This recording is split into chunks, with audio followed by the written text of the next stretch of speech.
எல்லாருக்கும் வணக்கம். வீடியோ பார்த்துட்டு இருக்கிறேன் நீங்கள் மற்றும் உங்கள் குடும்பத்தில் இருக்கிற அனைவரும் சந்தோஷமாக இருக்கணும்னு வேண்டிக்கிறேன். இன்றைக்கி பிரம்மமுகூர்த்த பூஜையோட 29ஆம் நாள். வழக்கம் போல் காலையில் 3:15 மணிக்கு எழுந்திரிச்சு குளிச்சுட்டு கோலம் போட்டு சாமி ரூமுக்கு வந்து பூவெல்லாம் எடுத்து வச்சு அலங்காரம் பண்ணிவிட்டு விளக்கேற்றிட்டு பூஜையை ஆரம்பிச்சிட்டாங்க. இன்றைக்கி பிரதோஷம்.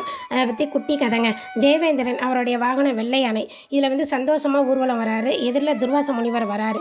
எப்பவும் பிடி சாபான்னு சொல்கிறவர் கையில் மலர் மாலையோடு வந்து தேவேந்திரனுக்கு மாலையை கொடுக்குறாரு. வாங்குறாரு.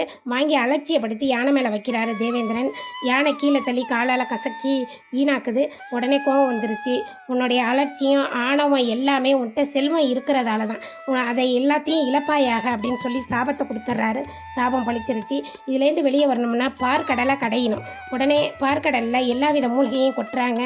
மந்திர மலையை மத்தாக்குறாங்க. வாசிக்கு பாம்பை கயிறாக்கி கடையிறாங்க.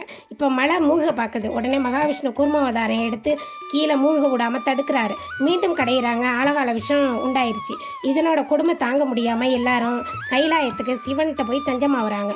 உடனே சிவன் திரும்பி பார்க்குறாரு. பக்கத்தில் சுந்தரர் இருக்கார்.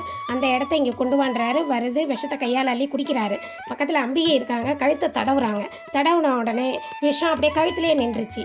ஏன்னா உள்ளே போச்சுன்னா எல்லா ஜீவராசிகளும் கஷ்டப்படும். வெளியே வந்தால் தேவர்கள் அசுரர்கள் கஷ்டப்படுவாங்க. அதனால் அம்பாள் அப்படி செஞ்சாங்க. உடனே எல்லாரும் சந்தோஷமாயிட்டாங்க. இப்போ ரிஷபத்தின் பிரணவ வடிவமான கொம்புகளுக்கு நடுவில் நின்று ஆனந்த தாண்டவம் ஆடுறாரு. இவ்வாறு அருள் புரிஞ்ச காலம் தான் பிரதோஷ காலம். எல்லாரும் சந்தோஷமாக வணங்குறாங்க.